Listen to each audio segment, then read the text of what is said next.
Hello and welcome to the Exponential Australia Church Leaders Podcast. We are so glad that you are joining us today as we continue to hear from such a wide range of leaders and practitioners when it comes to multiplication, leadership, and all the different ways that God is working in and through his church in Australia.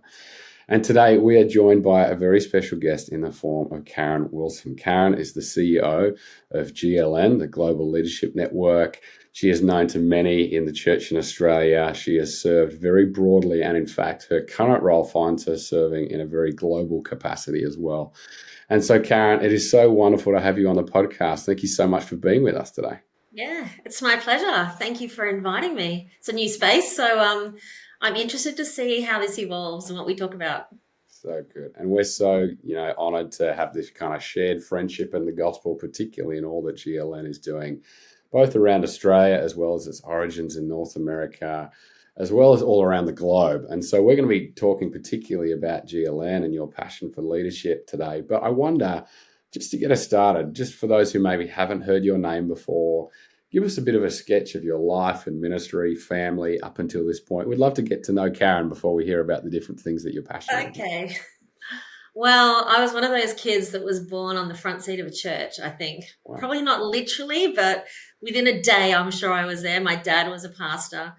Loved it. Loved growing up as a PK, pastor's kid, and felt, I reckon, from my early teens, called to leadership. I was that person that was running all the clubs at school and prefect in primary school and school captain in high school.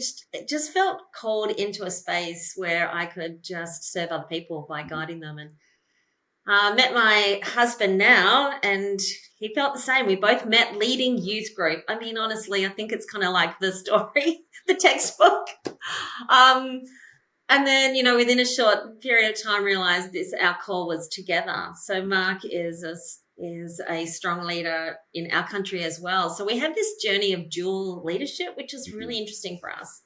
We ended up teaching. We were both primary school teachers, did that for half a dozen years, and then went into ministry, trained on the go, ran a local church here in Perth for 16 years, multiple campuses, and then found God calling us in to use what we'd learned. And thank you to the church that we learned it from, because that's a journey, hey, they're very gracious, and use it to serve the broader kingdom. So, I joined the Global Leadership Network family, and I get to lead it here in Australia and have been able to plant it in Asia. And when back in the day, were just wondering if it would even work, the Global Leadership Summit, I remember them just giving me a credit card with a limit and just saying, do you know anyone in Asia? So I'm like, I think I know someone in Singapore. And Charlie, it's not unlike what you guys do. It's friends of friends of friends. That's how you build the network. Yes. So I remember flying to Singapore thinking it was so outrageous. Met these people who then knew people in Malaysia and Kuala and Thailand and India and Sri Lanka. So we brought them all together, and then they're friends. And honestly, that's how the Global Leadership Network expanded in the early days. Wow. So I spent 5 years doing that, feeling a little bit like a James Bond kind of. Every currency was in my office, when I came home, but learned really quickly, if you do leadership well with friends and you like the people you lead with, that's kind of helpful. I've come back 15 years later, and they're still dear friends, and some of them are still involved. And, when you see an email and you see the name, the feeling you have inside of either, oh, no, or the time you smile and you can't wait to open it. So that's kind of where we started with the Global Leadership Network. And Australia, we lead similarly. We have host sites, and we have people here who we truly call friends. And partnerships with organizations. So it's been a journey in all different spaces of leadership. But I think the calling probably started really when I was a child, and it's just gets stronger. Yes. So good. And of course, I think we could almost just do a whole section on leading in marriage, because I think, what you alluded to, even in the way that we lead, and we won't go there today, but there's so much in that. And of course, for yourself as a leader, for GLN, it's always been about equipping the local church, equipping leaders in the local church to lead more boldly and fully in all that God is calling them towards. I want to just, for those who, and of course you would have been living under a rock if you would, hadn't heard of GLN and its activity around the globe and its origins in the US. Maybe you just kind of give us a bit of a thumbnail sketch of where does the Global Leadership Network come from? Tell us about its activity here in Australia. And we're also going to talk about particularly your heart and passion for women in leadership as well, as you have launched a new global community in August of 2022. And so all of that, tell us about GLN. We'd love to hear more. Yeah, so I mean, it started just over 30 years ago in Chicago in a church called the Willow Creek Church in South Barrington, in a suburb that would be an hour out of the city. So, leaders got together and just said, what if we actually started the leadership conversation? And back then, no one was talking about leadership. It was ministry and it was pastoring. But then, the pastor leader started to come onto the table. And so, it was literally leaders who just said, let's run something in Chicago. And then this guy who I used to work for, Gary Schwomline, who became the leader of International, said, what if we just record it? Kind of what we're doing today. New idea back then. And we take this around the world. Now, there's a lot of people that went, that will never work. But they came to Australia. Now, I proudly am an Australian because I know that we're pioneers. We have a go. We're not scared of 8 out of 10 working. It's just who we are as a nation. So they came to us and I was part of that initial team and they said, we think this could work if we record a summit in Chicago of world-class speakers. And we just take the recording now. It was on DVDs back in the day.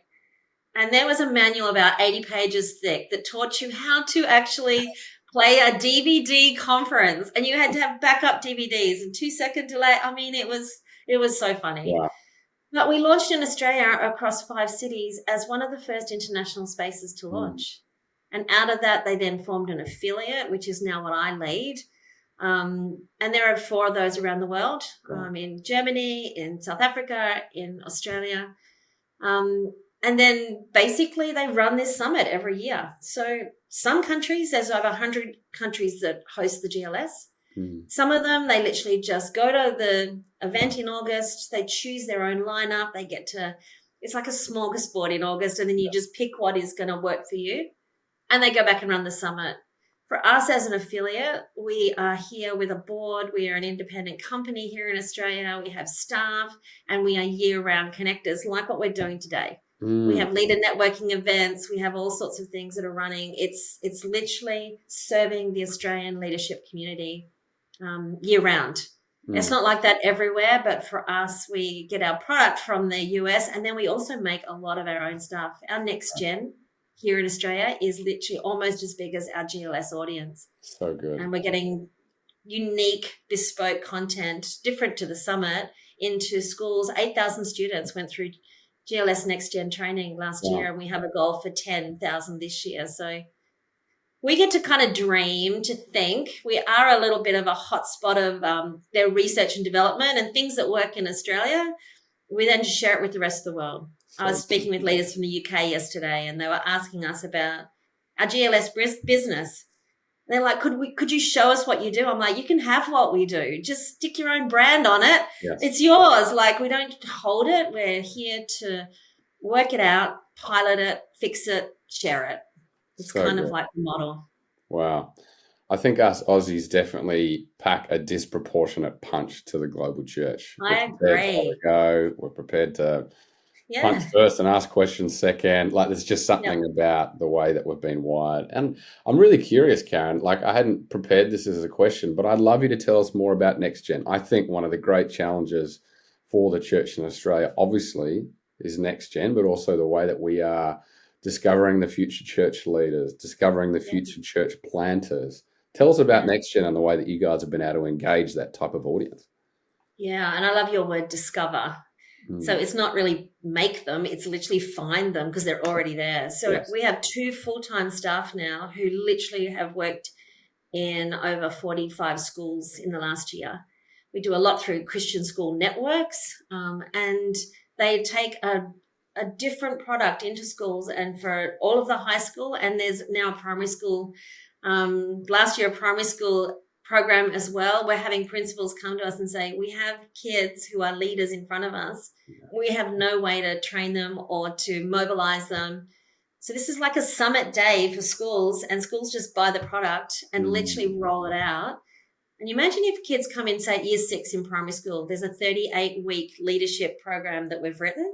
Wow. So they sit there once a week in every term and they have a 30-minute leadership class. They then go to high school and have 5 years of leadership summits in their high school. When they leave, they're ready. Wow. When they leave, in fact, they've already started. There's actionable community programs that are part of it all. And so schools are seeing students mobilized and awakened.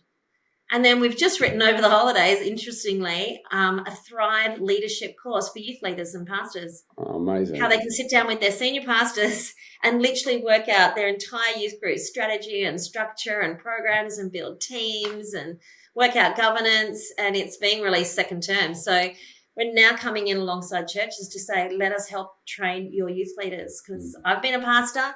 I've had amazing youth leaders and I've had not amazing youth leaders. If any of them are listening, you are the amazing one. And I just think if someone had come to me and said, I've got this 10-hour online coaching program, would you like me to do it with your youth pastor? I'd be like, yes. Yes. So we're kind of listening, Charlie, to the questions and comments and needs of the Australian community. So good. And then we can just do it. We're agile, we're small, and we're responsive to the comments that are coming in. Yeah. So it's pretty cool. I love that. And yeah, we're firmly here at Exponential of the conviction that the future churches and church planters are actually already young people right now. And to be able to come through high school, if that's what they've been involved with in terms of the next gen material that you guys have produced, what an incredible resource to leverage, and one that I would encourage any of our listeners and churches to be thinking about collaborating with. Karen, so much of GLN's legacy and history is really from this idea of influence. And particularly as we as two organizations talk today, GLN and Exponential, I was really interested in asking you this question of like influence that multiplies, and the opportunity for the church in Australia to be thinking beyond itself more broadly, to use the influence that we have, not to just to steward for ourselves, but actually to give away and empower people into roles of leadership. I wonder if you could speak to that idea. Okay, I've, as I said, I kind of grew up in a church where my dad was the sole pastor. In fact, I remember him saying to me, the best team is a team of one. That kind of was his framework of thinking. But came up through the ranks just watching the little local churches on the corners, and the pastors who faithfully serve them. I just think we're in a different world now. We're sitting here talking to each other. You're on one side of Australia, I'm on the other. Yet somehow this is literally my everyday. Yes. So the idea of the lone pastor isolated doing their own thing, that's kind of like, that's gone, in my opinion. I think we're about empowering others, about standing alongside each other. The whole idea of helping the tide rise so that every ship rises on the tide. It's that my daily conversations are around collaboration, are around championing one another, being each other's multipliers. I think back in the day, there was a bit of fear. If you got stronger, I'd be weaker. And I actually think it's the opposite. And it's how you lead a team. If your team is getting stronger, you're getting stronger with them. No one's diminished by anyone else's strength. No, so the more we shine, the more we actually stand together, the stronger we all are. And I've thought about this before we even caught up today, and I thought, here's what I think we really need to do. We need to truly believe that other organizations matter. Yes. We truly have to examine, do we believe that Exponential is important to the GLNA? Do you believe, get right down to the core of it, not just pay lip service? Yes. Do we know who they are, and do we tell their story? So I need to know you well enough to know what you stand for, what you believe, so that anywhere I am, I'm actually spruiking your story as well. Yeah. Do we champion a collaborative spirit, or are we protective? Do we make ourselves available and not have to get paid every time? Is there no, the whole idea of financial kickbacks and all the rest, it's like, it's actually not what the kingdom's about. Yes. And I was thinking about this just a few minutes before we started this call, and I thought, do we lift up our eyes to see the things that God is seeing rather than just have our eyes on our immediate surroundings and what we are doing? Mm-hmm. And I think if we do that, that whole idea of collaborative spirit, that whole idea of coming together and influencing, multiplying, if we step into that space, we rise with the other ships. Yes. And we can choose not to, but I feel we'll be less, and others will be less because we've not contributed either. You have something that will contribute to my world. I have something that will contribute to yours. Pretty sure that's kingdom thinking. So yeah, that's my thoughts. So good. I love that, Karen. And it kind of reminds me of a term that I heard from Dave Ferguson, who's the global CEO of Exponential, where he said, it's the great collaboration that precedes the Great Commission. Like, we need to collaborate on some of these things. As an organization, as a denomination, as a church, as a leader, I don't necessarily have everything that is going to be able to fulfill the Great Commission. In fact, I definitely don't.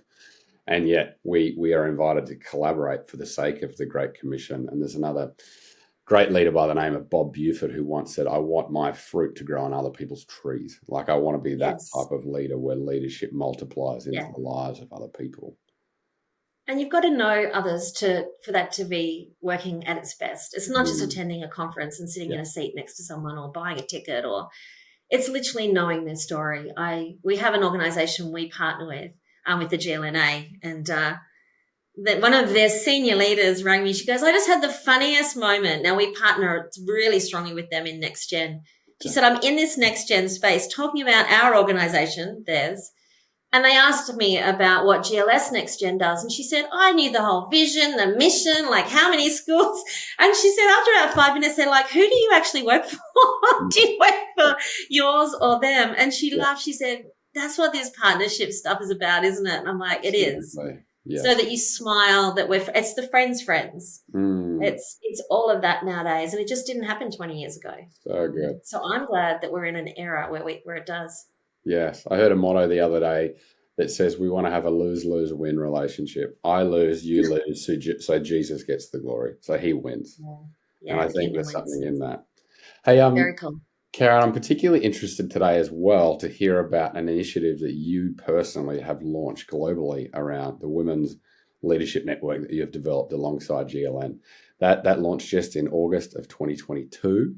I'd love you to tell us. 2023, actually. It's only 4 months old. Wow, even fresher than that. Well, I would love for you to tell us the story of that, what preceded that. That's kind of flourishing in some very unexpected places.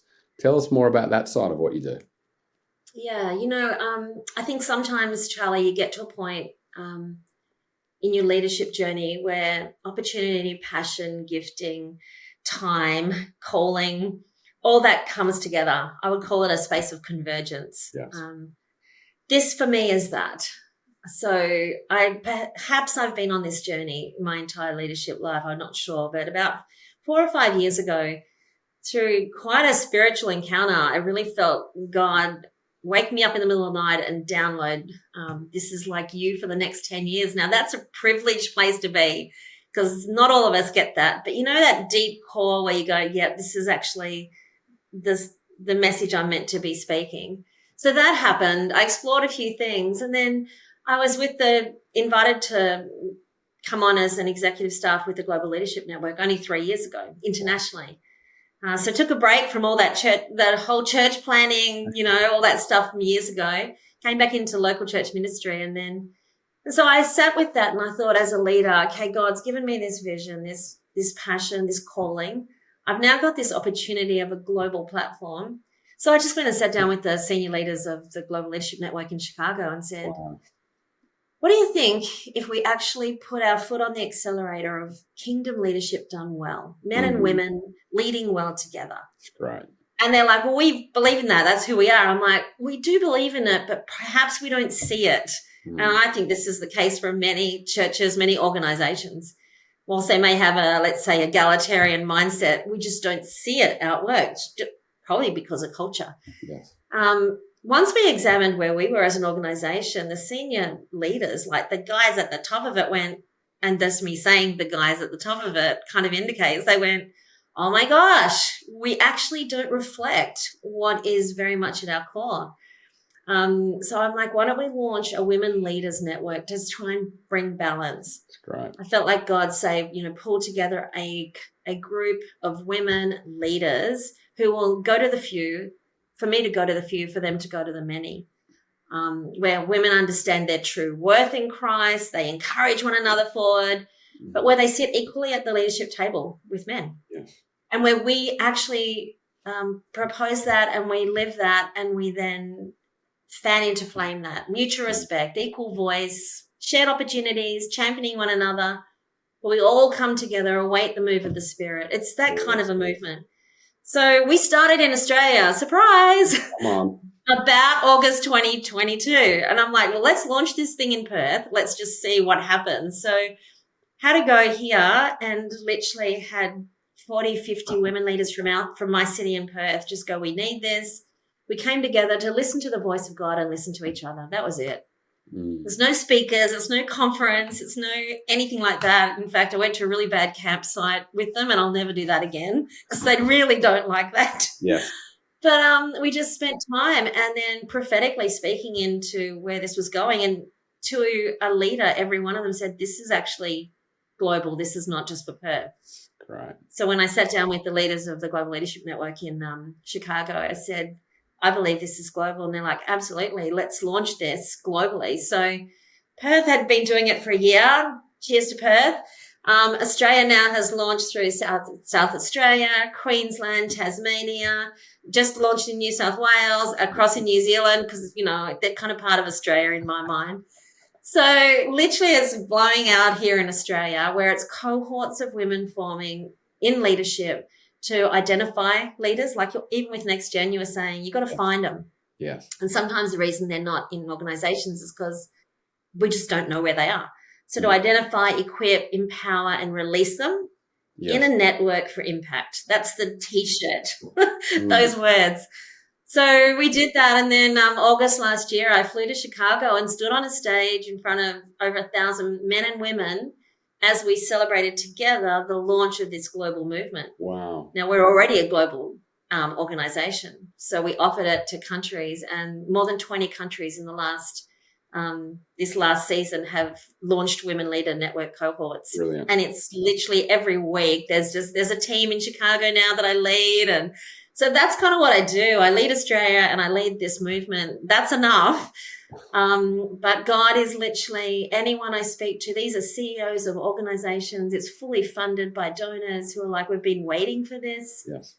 And it's championing men and women together. So it's not a women's movement. It's not a women's feminist movement. It's literally saying, let's do kingdom well.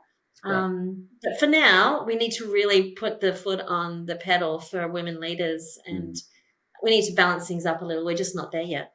That's great. And I know in some of our conversations elsewhere, Karen, you've said that this has really been picked up. And of course, maybe for security reasons, you can't mention countries where this is starting to flourish. But talk to us about some of the unlikely places. Yeah. I can name them because you're not really naming people, but it started after Australia. It started in South Africa. And the woman leader down there had a vision to go to every province, 9 of them across South Africa. They've got now 11 cohorts because some provinces want more. So in the last 6 months, 11 cohorts of women leaders have launched. I was on a Zoom meeting with a country that I actually can't name, but their way of meeting is there's similar time zone to us within a few hours. So I literally just meet with them every few months and we talk. They can't turn their cameras on because of the constraints of the country they're in, but their names are there. We talk about leadership. They are leaders. They're just born in a different place to I am, where I sit openly here with you. Cambodia launched after Perth, and they meet in Phnom Penh in this cafe, wondering if they'd even be able to identify women leaders. So they started with 12 young women in their 20s. They had a second cohort launch meeting that had 40, and then the one they had earlier this year, 100 women just coming. They just sit in a cafe. They use content from the GLS. There's questions they answer. They're building relationship. It's in April this coming year. A few months' time, I fly to Dubai And they're launching a women leaders network there that will go across 5 of the countries in the Middle East, that I can't name some of them. So, it's what happens is when you follow what God is saying and where he's leading, when he's awakening people, we become the answer to their prayers. Right. So I imagine women leaders are desperately praying in some of these nations, like, why am I gifted like this? What is my purpose? What do I do? They're praying. And then as God is challenging us as leaders to come and be the answer to those and to find ways to solve their problems, the excitement at that moment, Charlie, when I have sat on Zoom meetings with some of these women in Brazil, another one, and literally they just weep and go, we never thought anyone would do anything about this. And I'm like, well, how do we help? What do we do? What do you need? One of the conversations was really confronting. I suggested something and this woman said, clearly you have no idea what it's like to be a woman in my nation. And I'm like, clearly I don't, so help me understand. Yes. And so then she begins to describe what it's like with domestic violence and all of the sorts of things and the kinds of gatherings that they would need to create safety for women leaders to thrive. And I'm like, right, we do it differently in your nation. Yes. So Right. it's those kinds of things. But I need to know their story and I need to know them well. You can't just take a one size fits all. But what you take is the move of the Spirit and the call of God to do something about kingdom leadership right now. And that's what I'm doing. So good, Karen. And we're cheering you on. We think that's an incredible initiative. Here at Exponential, we believe, of course, that there is just such unique opportunities to be empowering women into more roles of leadership as church planters, as church leaders, and roles of governance. And so we're cheering you on in that initiative. Karen, there's one final question I want to ask you today, and particularly as we have all experienced a tumultuous time the last couple of years, whether it be scandals or politics or stuff that we don't need to necessarily rehash on this podcast. I wonder what you would want to say to leaders of Australian churches, and I guess the significance of leadership in this moment. Like sometimes, I was having a conversation with a leader the other day and they said, who would want to be a leader? Who would want to be a leader in the church in Australia at the moment? And of course, that was kind of thrown away as a joke, but sometimes it does speak to the challenge, the difficulty, the pressures of leadership. And I just wonder, as someone who has been across leadership for such a long period of time, the organisation you serve, talk to us about that as an encouragement to finish off our time together today. Yeah, there's words that we used to throw around that were attached to that word leadership, power, influence. I just wonder if we're in a day where those words really don't matter and whether they're inappropriate anyway, with the abuse of both. So I prayed about the answer to this one, and I just felt God gave me 2 words. And he said, what if leadership is around being guardians and protectors? So let me just explain, and it's a new thought to me, so I'm just going to unpack it with you. But if it was like guardians of the God-given vision, so what I've just explained to you was a God-given vision, and to guard it well and to steward it, perhaps is another word. Guardians of our own character and integrity, being accountable, being vulnerable, being at the bottom, not the top, letting others rise, although it's not about power, it's literally around our character and our humility in these spaces. And then guardians of the mission, like how is God asking you to do what you're doing and who is on the journey with you, and guardians and protectors of the people that God entrusts into your care. I don't see leadership as, yes, now I get to rule. I get to guide and rule and have power and influence. And honestly, if that's how people remember me, I'd be really disappointed. I would hope that they sense God's power and influence through serving others and being guardians and protectors of people, character, vision, mission, and just stewarding in that way. And I think more and more leaders are getting that. Yes. I sit in our events, in your events, in other events, less and less are people saying, well, where are you, the senior pastor, and how many in your church? I don't hear those conversations anymore. Yes. I actually hear more the vulnerability of like, gosh, I'm struggling, I'm exhausted, or Sunday's ridiculously regular, isn't it? It just keeps coming around. And so we become protectors of one another. And I was speaking to someone yesterday they're having a shift in their organization, and someone she's worked very closely with is moving on. And I'm like, I'll give you a call tomorrow. Don't worry, I'm with you. And as I'm saying, I'm with you, I'm like, well, I'm not actually with you, but I am in my heart. I am in my spirit. Your story is my story. I know your story. So whilst we work in vastly different spaces, different parts of this world, I thought we can protect one another through the hardships we're going through. So I don't know how you stop scandals and all the rest of it, because we're human. They're going to continue.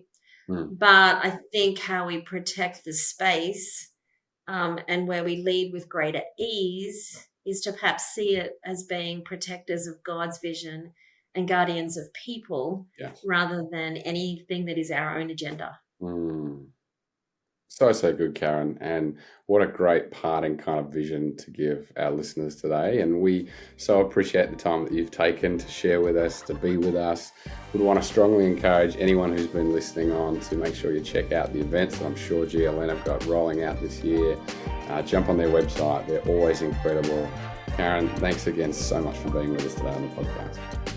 Thank you. And I'm glad we're friends on the journey, Charlie. And thanks to everyone for listening. Our heart is truly that each of us will be stronger just by spending time in each other's space. So this is one of those. So thank you.